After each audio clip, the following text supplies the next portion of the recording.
10 years with someone changes the way you breathe. Your rhythms sync. You come to know their footsteps before they round the corner, the small noises they make in their sleep, how their body temperature shifts through the night. I knew Kelsey that way. Or I thought I did. We met when we were both 18, right out of high school, clumsy and overconfident. She had this messy auburn hair she never learned to tame, and she laughed with her whole face. I was drawn to her before I could name what it was. Maybe it was how she listened like I mattered, or maybe it was the way she leaned forward when she cared about something. 10 years later, she still leaned forward. Just not for me. We weren't married, though we lived like it. Mortgage in both our names, photos on every wall, friends who no longer said boyfriend or girlfriend but just them. There was no ceremony, no ring, but it felt permanent. We were the type of couple other people referenced in wedding speeches, like Ryan and Kelsey. That kind of myth. And yet, there was a shadow. Something shifted 6 months ago. Subtle. Her texts got shorter. The silence between us stopped being comfortable. And she started locking her phone. Not blatantly. Just enough to be noticed and dismissed as paranoia if I dared ask. Still, I said nothing. I chalked it up to stress, work, family, her dad's illness. It was easier to lie to myself than to confront the gnawing possibility. Because once you let the thought in, is she cheating, everything after that becomes forensic. Every laugh, every late night, every shower that lasted too long. The moment it all cracked open didn't come with screaming or confrontation. It came on a Tuesday morning, during my usual stop at the gas station on 8th and Vine. I saw the car first. A silver Lexus. The same one my old high school buddy Drew used to drive. I hadn't seen him in years. He'd moved out of town after college, got into real estate, last I heard. We'd been close once. The kind of guys who'd sneak beers into the football games and laugh until our stomachs hurt. Then we drifted. Time does that. Distance does that. But it wasn't the car that stopped me, it was the passenger. Her hair was up, but I'd recognize that profile anywhere. Kelsey. Sitting in the passenger seat. Smiling. Wearing the blue dress she only pulled out for special nights. I froze. Watched as the two of them got out, laughing, walking into the cafe across the street. They didn't see me. She looked too comfortable. There was no awkwardness, no caution. If they were trying to hide something, they were doing a terrible job. Or maybe they'd stopped trying altogether. I didn't confront her. Not right away. Instead, I followed them. Pathetic, maybe. But something inside me needed to know. I sat in my car across the street and watched through the cafe window. They were close, shoulders brushing, his hand on hers at one point. She leaned in. He whispered something. She laughed. I remember gripping the steering wheel so hard my knuckles turned white. I didn't cry. I didn't rage. I just sat there, quietly realizing my life had already changed without my consent. Drew. Of all the people. Not a stranger. Not a coworker. Drew Marshall, my former best friend. That made it worse. There's a special kind of betrayal that comes when the knife is held by someone you once trusted with your most humiliating secrets. He knew everything about me, my first breakup, my father's alcoholism, my mom's cancer scare. We'd spent a summer living in a beat-up truck together, chasing music festivals, eating cold ramen, and believing the world owed us more than we could imagine. And now, he was eating brunch with my girlfriend in the dress she wore the night she first told me she loved me. That night, I went home without saying anything. I cooked dinner like I always did, chicken stir-fry, nothing fancy. Kelsey came in later than usual. Said traffic was a nightmare. Her hair smelled like the same perfume she always wore, but under that was something else. Something unfamiliar. Something male. I stared at her as she walked past me. Watched how easily she kissed my cheek. How quickly she disappeared into the bathroom. I heard the shower running. She was humming. That humming almost broke me. How can someone be that calm, that light, when they're carrying something that heavy? I didn't sleep that night.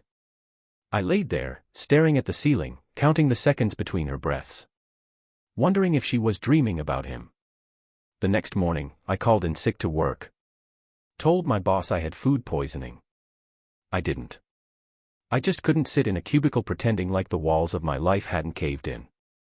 I needed answers. I needed proof. So I did what I once swore I'd never do. I went through her phone. I waited until she was in the shower. The passcode had changed, but I'd seen her punch it in enough times. Muscle memory helped. Once inside, it didn't take long. Drew was saved as Danny. Cute. Their texts were worse than I expected. Nothing graphic, not really. But intimate in the way that screams history. That screams familiarity. Talks of memories I wasn't a part of. Jokes I didn't understand. A thread of photos, laughing selfies, him holding her waist, one blurry pic from what looked like a hotel bed. And then there it was. Last night was everything. You always knew what I liked better than Ryan ever did. I didn't read anymore. I just sat there, her phone in my hand, the steam from the shower still fogging the mirror. I could hear her humming again. Like nothing was wrong. I put the phone back. Went to the kitchen. Made coffee with hands that wouldn't stop shaking. She came out 15 minutes later. Said she was going to grab groceries. Kissed my cheek again. Same spot. Same lie. I let her go. That night, I texted Drew. Simple message. I saw you too. I know. I hope she was worth it. No reply. Not right away, anyway. The reply didn't come until the next day. Ryan. I didn't plan for this. It just happened. Of course it did.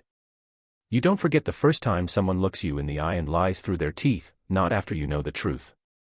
Kelsey came home that evening with paper bags from Trader Joe's, humming some song I used to like. I helped her unpack. She handed me a pint of my favorite coffee ice cream like nothing was wrong. And I smiled. That smile was the beginning of the end. I didn't confront her right away. I wanted to. I imagined it in a dozen different ways, screaming, cold silence, tears, even sarcasm. But when I looked at her, all I saw was a stranger wearing the skin of the girl I used to love. And I didn't have the stomach to argue with a stranger. So I waited. The next few days were hollow. I stopped asking questions. I didn't reach for her in bed. I started working longer hours, even when I wasn't needed. Kelsey didn't seem to notice. Or maybe she was relieved. I don't know which is worse. Then Saturday came. She was getting dressed up, tight jeans, makeup she hadn't worn in weeks, and that perfume again. She told me she was going to meet Jenna for dinner. I nodded, pretending not to know that Jenna had posted on Instagram from Denver that morning. I followed her. God, I wish I hadn't. I really wish I hadn't. They met at some bar just off Westfield. Not even a dark one, one of those places with open windows and string lights, where everyone pretends their life is something worth photographing. I stood across the street and watched them. Her hand on Drew's knee. His lips near her ear. They weren't hiding. Not anymore. They knew I'd given up. That night, when she came home, I was sitting at the kitchen table, her phone in front of me. She froze. She looked at the phone. Then at me. What is this? I didn't raise my voice. I just said. You lied. And you didn't even have the decency to be careful about it. She tried the usual deflections. Accused me of invading her privacy. Said I had no right to read her texts. I just sat there. Then she said something I'll never forget. I didn't think you'd care this much. That hit harder than anything. 10 years. 10 years of birthdays, funerals, house repairs, weekend breakfasts. 10 years of laughter, fights, inside jokes, and sleeping next to each other. And she thought I wouldn't care. I remember saying, you thought I'd be okay with this. She didn't answer. Eventually, she said she'd been confused. That Drew had reached out. That it just reignited old feelings. She said she still loved me, but maybe not in the same way. I asked her what that meant. She didn't know. Or maybe she didn't want to say. I didn't yell. I didn't cry. I told her I'd sleep on the couch. She didn't argue. That night, I laid there with the TV on mute, watching shadows on the ceiling. My chest felt empty. I wasn't even angry. Just tired. Tired of being the one who loved harder. Tired of having to fight for what should have been sacred. It hit me then. The house wasn't mine anymore. Not really. Neither was she. I just hadn't moved out yet. Sunday morning came with sunlight and silence. I woke up before her. Not that I'd really slept. Just drifted between numbness and dull ache. She was still in bed, turned away from me, wrapped in the same blanket we bought on our trip to Oregon 3 years ago. It used to mean something. Now it just felt like fabric between strangers. I poured myself coffee and sat at the dining table, staring at the plant she always forgot to water. Half dead, just like us. I kept thinking, do I leave or do I make her leave? I didn't want a dramatic showdown. No luggage thrown on the lawn. No shouting in front of neighbors. Just peace. I deserved that, at least. So I packed. Not everything, just the essentials. A few shirts, my laptop, the watch my grandfather gave me. I grabbed the box of old photos from under the bed, some of them had Kelsey in them. Most had me before I knew what heartbreak looked like. I didn't throw them away. Just kept them. Maybe someday I'll want to remember who I used to be. Around noon, she came into the kitchen in one of my old t-shirts. She looked surprised to see my bag. You going somewhere? I nodded. Yeah. She looked down, then said quietly, how long? I don't know. Maybe for good. She didn't cry. She didn't beg me to stay. And that told me everything I needed to know. Her eyes just scanned my face like she was searching for a version of me she still recognized. But he wasn't there anymore. I never wanted to hurt you, she said. I believe that. But wanting not to hurt someone doesn't excuse doing it anyway. That's the thing cheaters always forget. Intentions don't erase impact. You could have told me the truth, I said. You could have respected me enough to end it before you started something with him. It wasn't like that. I laughed. Cold and bitter. It's exactly like that, Kelsey. And then I left. I didn't go far at first. Just a hotel on the edge of town, the kind with stiff pillows and floral curtains. But it gave me space to breathe. That night, I didn't call anyone. Not my brother. Not my closest friend. I just sat there with a glass of whiskey and the kind of silence that hums after everything breaks. I kept replaying it. How long had it been going on? How many times had I missed the signs? How many times had she come home to me after being with him? Drew texted me. I'm sorry, man. I didn't mean for this to happen. I stared at it for a full minute before typing. You meant to kiss her. You meant to sleep with her. You meant to keep doing it. So don't lie now and say it just happened. He didn't respond. I turned my phone off. That week, I started looking at apartments. Small ones. Clean slates. I never wanted to be the guy who ran. But this wasn't running. This was reclaiming something. Myself. I also emailed the mortgage company. Asked what my options were to get my name off the house. I didn't want to fight her for it. I didn't want it. That place was soaked in memories, but they weren't mine anymore. I left her the house. Let her live in the mess she helped make. It started with a text 2 days after I left. Hey. Can we talk? I didn't respond. I stared at it, sure. But I didn't feel what I expected. No surge of anger, no temptation to answer. Just nothing. Like a scab I'd already stopped picking. An hour later she followed up. Please, Ryan. I miss you. That one stung a little. But I still didn't answer. I was renting a small studio downtown by then. White walls, no furniture except a mattress on the floor and a folding chair by the window. I liked the emptiness. It mirrored how I felt inside, but it also meant I could fill it with something new. Something real. By Friday, she was calling. 5 missed calls. Then 10. Then a voicemail that started with a shaky breath and ended in tears. I made a mistake, Ryan. A huge one. Drew wasn't what I thought. It's over. It meant nothing. I was just confused. Please let me fix this. I listened once. Then deleted it. Here's what she didn't know. The morning after I moved out, Drew texted her a breakup message. Classic. Said he wasn't ready for anything serious, and he felt guilty about what happened. I found that out from a mutual friend who hadn't picked sides, but couldn't help sharing the irony. Kelsey burned 10 years for a guy who didn't even stick around a full week once he had her. That part didn't bring me joy. No vengeance, no sick satisfaction. Just more silence. What she did to me had nothing to do with Drew. She chose him. That's the part she never quite understood. She always thought love was about feelings. I thought it was about actions. That's where we lost each other. One night, she showed up at my door.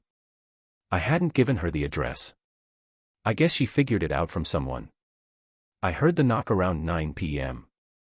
I opened the door and there she was, no makeup, hoodie too big for her frame, face streaked with tears. "Can I come in?" she asked. I didn't say anything. I stepped aside. She looked around the apartment, at the boxes still unpacked, the mattress on the floor, the almost comical emptiness of the place. "This is where you're living now?" "Yeah," I said. "It's temporary." She nodded like she expected something different. "You could have come home." "No, Kels. You made that impossible." Her shoulders fell. She tried again. Said she'd end things with Drew permanently. Said she'd go to therapy, that she wanted us to rebuild. And maybe, 6 months ago, I would have listened. Maybe. But now. I just stared at her. "You didn't fight for me when it mattered," I said. "You only started fighting once he dropped you." "That's not fair," she whispered. "No," I said. "It's true. There's a difference." She started crying. Said she felt like her whole life was collapsing. Said she didn't recognize herself anymore. Said she thought I'd always be there, no matter what. That was the moment I saw it clearly. She didn't regret what she did. She regretted the consequence. I watched her sob in front of me, and I felt calm. "I'm not angry anymore," I said. She looked up, surprised. "Then we still have a chance." I shook my head. "No. It's over. I'm just not carrying this weight anymore." She left quietly. Didn't slam the door. Didn't beg again. Just walked out into the hallway and disappeared. I closed the door behind her and stood there for a long time. Not grieving. Not raging. Just breathing. Like I hadn't in years. 2 months after she walked out of my apartment for the last time, I stopped waking up thinking about her. That was the first real victory. Not the moving out. Not the silence. Not even ignoring her messages.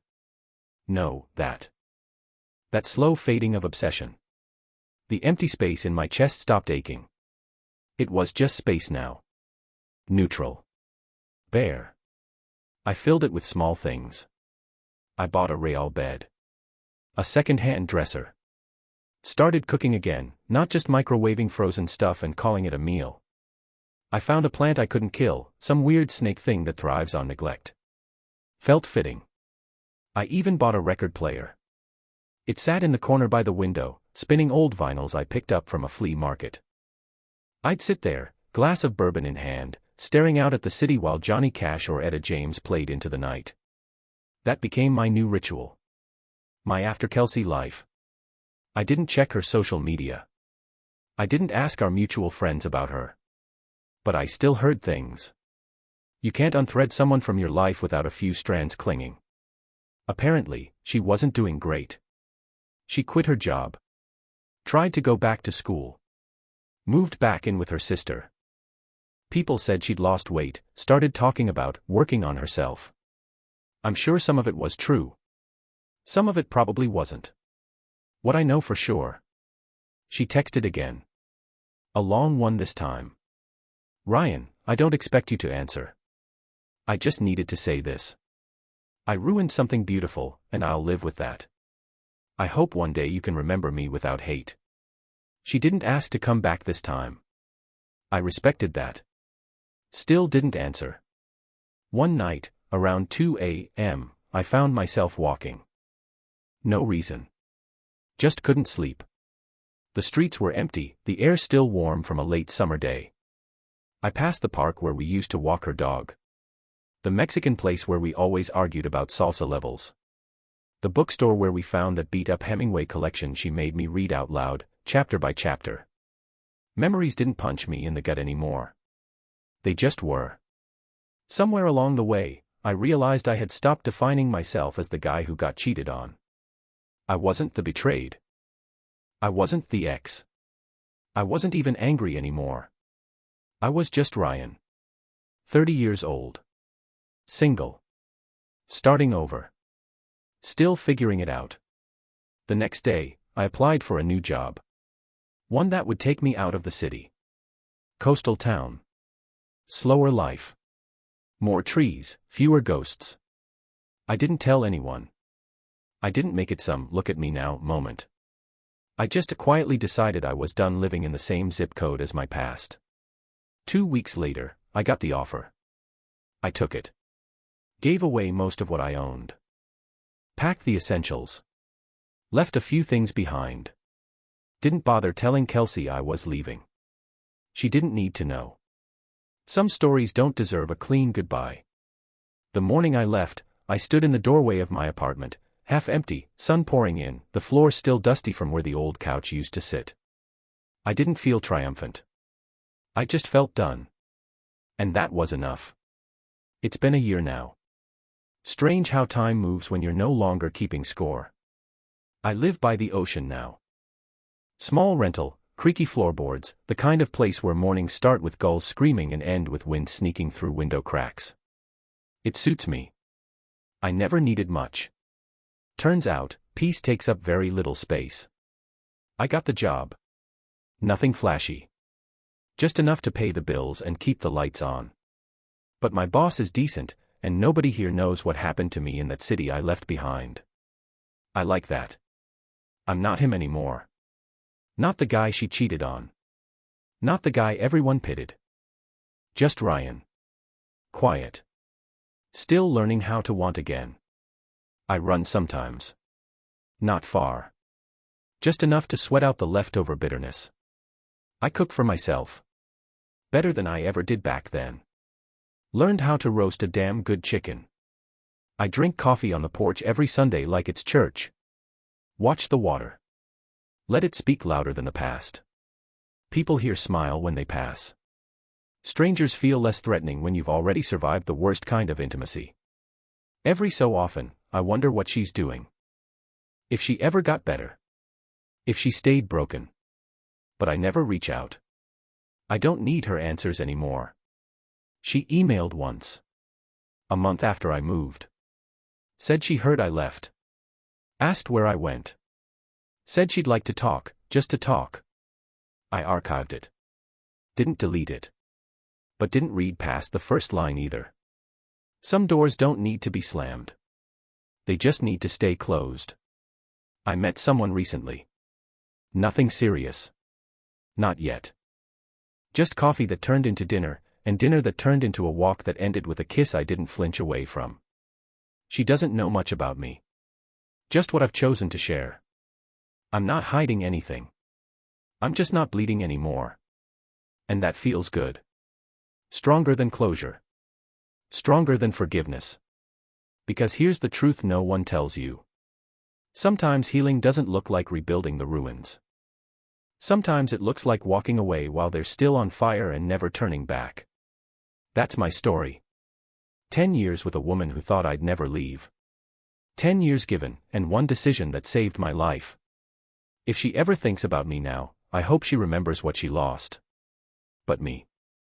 I remember what I found. Silence. Freedom. And finally, myself.